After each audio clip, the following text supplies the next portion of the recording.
So Star Trek Strange New Worlds is the newest addition to the Star Trek franchise. It's airing weekly. I think episode 5 is this week. I'm actually not sure when this video is going to come out. It'll probably come out after episode 5 airs. I'm currently recording it before episode 5 airs. But it's a new addition to the Star Trek franchise. It is kind of crazy now that we're pretty much having at least one new episode of Star Trek every week for an entire year round. Like, that is absolutely bonkers.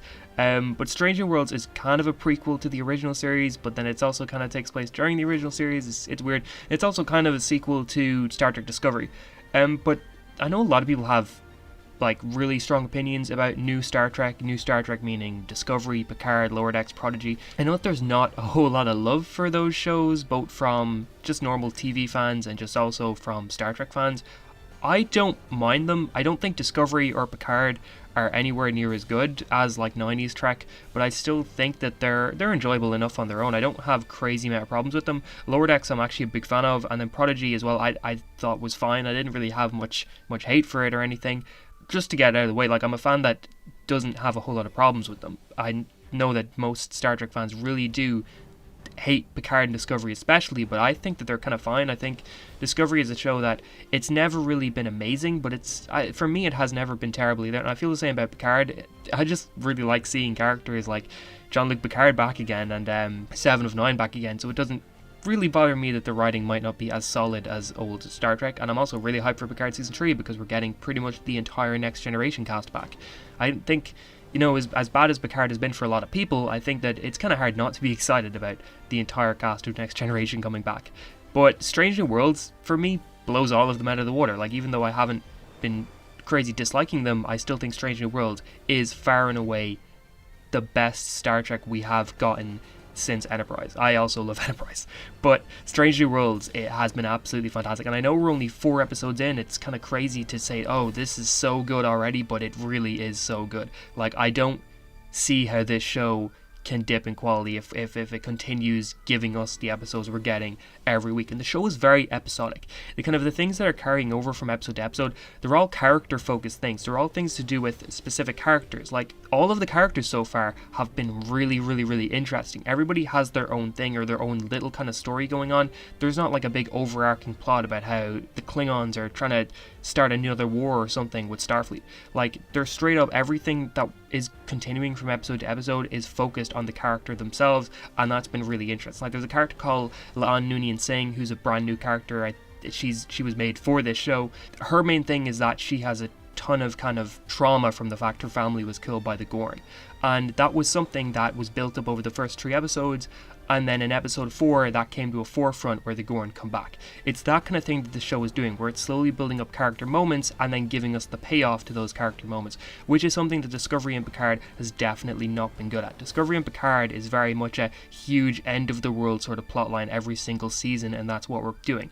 There hasn't been a whole lot of character stuff in those shows that I would say is on the level of anything else in Star Trek. Strange New Worlds, for the first time since Enterprise, feels very much like it was that they sat down and they said, okay, we're going to make sure that the characters are what this show is about, not necessarily whatever the big bad of the season is, sort of thing. And really quick before getting further, I just want to ask if you can subscribe if you're not already. I want to make more Star Trek videos because I absolutely love Star Trek, but I'm not entirely sure if they're going to do well, so it depends on how this video goes. But I'm trying to get back to kind of a schedule with videos, so I'm hoping to hit 1,000 this year, so it'd be crazy good if we did that, and just new subscribers really do help for that. But yeah, Strange New Worlds, the cast is absolutely fantastic. Like, it's one of those shows where you can already tell that by the end of the season you're gonna love everyone.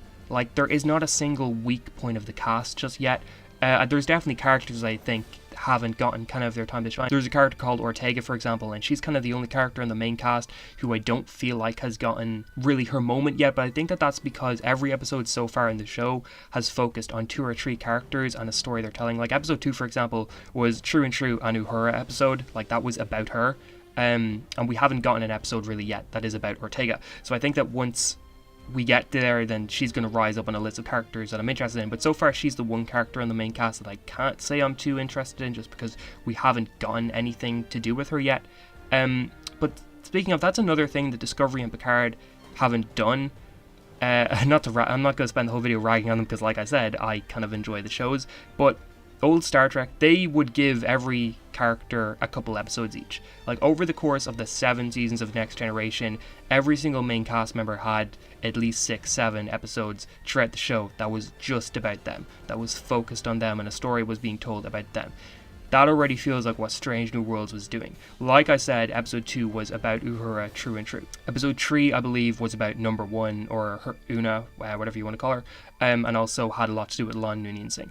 The same with episode 4, that was very much about Lon. So I think that it's really good that they're doing this, because giving the episodes the focus that there's a problem to solve, but the episode isn't about the problem to solve. The episode is about how we can tell a really interesting sci-fi story while also doing it in a way where we can help the audience learn more about the characters and help the audience get invested more in the characters. Because I don't really think a TV show works if you don't care about the characters. I think with a movie, you can definitely kind of still enjoy a movie without really caring about the characters, because a movie is only an hour and a half, 2 hours sort of thing. So while caring about the characters helps, you know, there's not a lot of kind of big one-off movies where you remember the names of characters unless they've been really, really, really iconic. With a TV show, it's completely different, however. You can't sustain a television show just based on the story. I think that you need the characters, you need to care about the characters, you need to be invested in the characters. And I think if you don't have that, the show kind of falls flat and the show kind of fails, because you're going to be looking at these characters for 10, 13, sometimes 20 episodes a season. You know, you need to care about them. And I think Strange New Worlds is already off to a great start with that, where it's making you care about the characters. The trio in particular, the trio being Christopher Pike, Spock, and Number 1, are absolutely great. And they're all characters who were in the original series and in other parts of Star Trek. And each of the people playing these characters feel like the original cast members just in modern day. Anson Mount's Pike in particular, I'm just absolutely obsessed with. He's rapidly moving up my list of favourite Star Trek captains. I think that by the end of the show, he very well might be my favourite Star Trek captain, because I think Anson Mount is playing him perfectly. I think Christopher Pike as well is just a really interesting character. He's not really got like the sort of shoot first, ask questions later sort of thing that Kirk and Cisco had, but he's also not really full on the diplomat that kind of Picard is. Now again, it's early days, we very much might learn more about this character that kind of suggests he is more like Kirk or he is more like Picard sort of thing.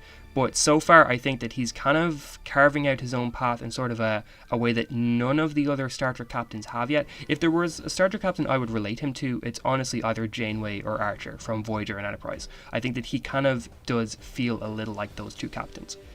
Uhura's actress is called Celia Rose Gooding, and she's also great. She really does feel like Uhura. I kind of love it how much that character does feel like the original actress for Uhura. I think that they're doing a great job of making it look like, yes, this is a young version of that character, and that I think as the show goes on, they're going to do a lot of really interesting things with it. And so far, that they've taught us a lot of things that I don't think we knew from the original series, but it's not things that like retcon or contradict what we learned in the original series. So far, it's things that just enhance what we already knew, and that's another thing that I think this show is doing in such an amazing way. It's just enhancing what we already knew about the characters and what we already knew about the world. Discovery and Picard, they kind of did do this sometimes, where they would retcon or contradict things, and then they'd have to come up with sort of a half-assed excuse for why they've contradicted this thing. Strange New Worlds hasn't done that yet. There's nothing in this show that I feel like is a direct contradiction of anything. There's little things like you'd have to wonder why a character forgot this in a future season, or why a character doesn't care about another character when the original series rolls around, but I think so far there's nothing really where you would go, that absolutely makes no sense when you have seen the later stuff. Dr. Mbenga is another character who was in the original series, and I think that he is a huge standout in this show so far. It's a character you don't get to see a lot of in the original series, but I think that what they've done, the story they've given him in this show in particular, has been really good so far. Now, I do think that they revealed a twist about his character. I'm not going to spoil it just in case, but there's a twist about his character that they revealed in, I think it was the end of episode 2. And I actually it might have been episode 3, I think it was episode 2. But I love the episode, but I think that twist is something that maybe if we'd known the character for half a season rather than 2 episodes, it might have been a bigger woe, but I still really liked what they do, and I think that it's going to be a big point of his character and a big plot going forward, and I'm really, really, really interested in what they do with that. A character besides Ortegas that I think that we need to know a little bit more about is Christine Chapel, who was also in the original series, and I think that it's a character that, kind of like Ortegas, just has not gotten a whole lot to do so far. I think that they're definitely needs to be an episode about this character at some point soon, but I'm pretty sure we'll get something. Like, they're our main characters so far. Pretty much Ortega's, Chapel, and then Hemmer are like the only characters who haven't gotten a big thing yet, so I'm expecting it to come soon. Although even Hemmer, you could argue, the most recent episode was very much about that character. They also introduced Samuel Kirk, who is James T. Kirk's brother, and that was something that they hid for a while. I had no idea it was happening until the episode.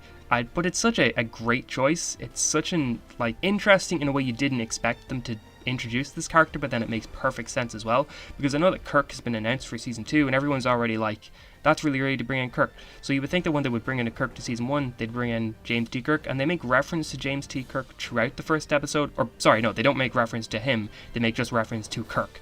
And so you think throughout the episode that, oh, so they're going to introduce, like, you know, James T. Kirk this soon? That's a bit weird. And it turns out to be his brother, and you realize that makes perfect sense, because I don't think we ever even see his brother alive in the original series. We see him dead.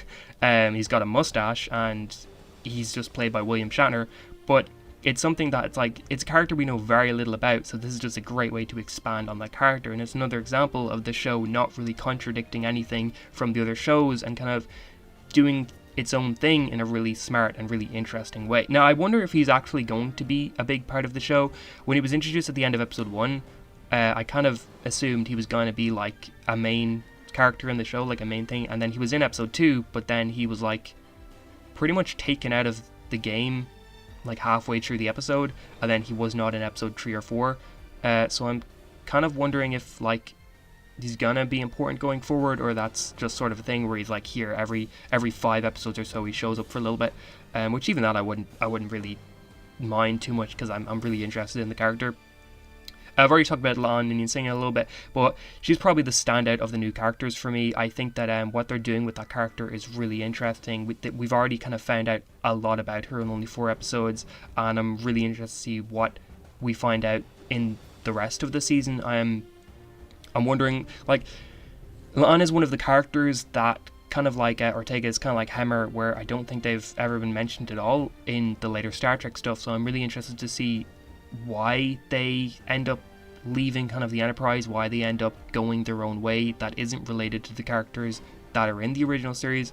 So could just be they get like promoted or something, could be they get demoted, I'm not sure, but I'm really interested to see it. Hemmer is also a character that is super fun, and we haven't found out a crazy lot about that character, but so far it feels like they're going to be a huge fan favorite. Like, I've seen a lot of love for this character already, and they kind of remind me of Saru from Discovery in a sense, where Saru is kind of the one character from Discovery I think everyone kind of really enjoys and really likes to see. So Hemmer kind of feels like that, or even like the Worf from the Next Generation, or like Spock from the original series kind of thing, or even Data from Next Generation as well, where it's a character that is very different to the rest of the cast, and it does a good job at kind of being the character that everybody else can play off of. We also had Adrian Holmes show up as Captain Robert April, who is the original captain of the USS Enterprise. Only time we've seen this captain before is in the original Star Trek animated series from the 70s, and that's kind of it. And this is something as well that I did not know was going to be in this show until like a day before the first episode came out, and I didn't expect it, and I was so hyped to see it, because it's a case of taking a character that we know so little about and just expanding on them in a big way. Now, Adrian only had like a brief moment as Robert April in the pilot, so I'm really hoping that they are a big part of the show going forward, because I think that this serves as a really good chance of bringing in this sort of dynamic as well, where we've got a character who is in Starfleet who is above everybody else, because I think kind of the only admiral we've seen so far. I'm not even sure if he is an admiral. I think he is, could be a fleet admiral or something. But fun fact, Adrian Holmes is also in Arrow, and he plays a character called Pike, like Christopher Pike. So yeah, that I just really like that. But yeah, each episode kind of has had a single problem that needs to be solved, and that instantly reminds me of the approach that 90s Trek would take with their stories. And like I said as well, it's just the problems they're trying to solve are really interesting, but they're not even the main point of the episode. Like, they're just being used as a way to tell us information about the characters, and it's such a good job. It's such a good way to just showing and not really telling you, because you're so invested in what they're showing. And the problems they've had so far have been really interesting problems as well. It's not like it's kind of, you know, these sci-fi stories that aren't interesting. They are interesting as well. The main theme is also fantastic. The Enterprise looks gorgeous. All the space shots have looked great. The main title sequence also reminds me just of 90s Trek with the way it's done. Voyager is probably the one that it most reminds me of, because I love Voyager's opening credits. I can tell why this show took so long to make, because it looks so expensive. It looks so good.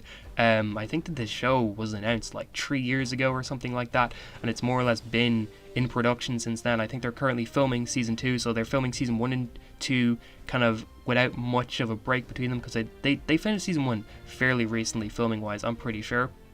Because even as far as like for as Star Trek Day back in September, I think they said they were still kind of financing some of the final scripts for the season.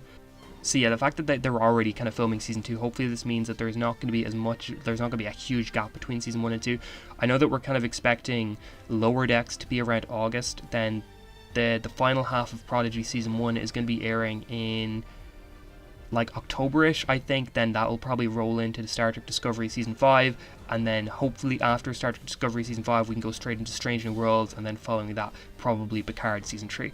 But yeah, I'm just absolutely loving the show. But have you seen Star Trek Strange New Worlds? Are you a fan of Star Trek? If you have seen it, did you like it? Did you hate it? Are you excited for more sort of stuff like this? And also tell me your thoughts on just Star Trek in general, like all the other shows and stuff like that, because I'd love to hear it if anybody is even watching this, and if anybody even is a Star Trek fan. Because yeah, I would love to make some more Star Trek videos, but I'm not sure how they're going to do, like if they're going to do great. Like it could end up this is kind of an Agents of S.H.I.E.L.D. situation where so many people want to watch Agents of S.H.I.E.L.D. videos.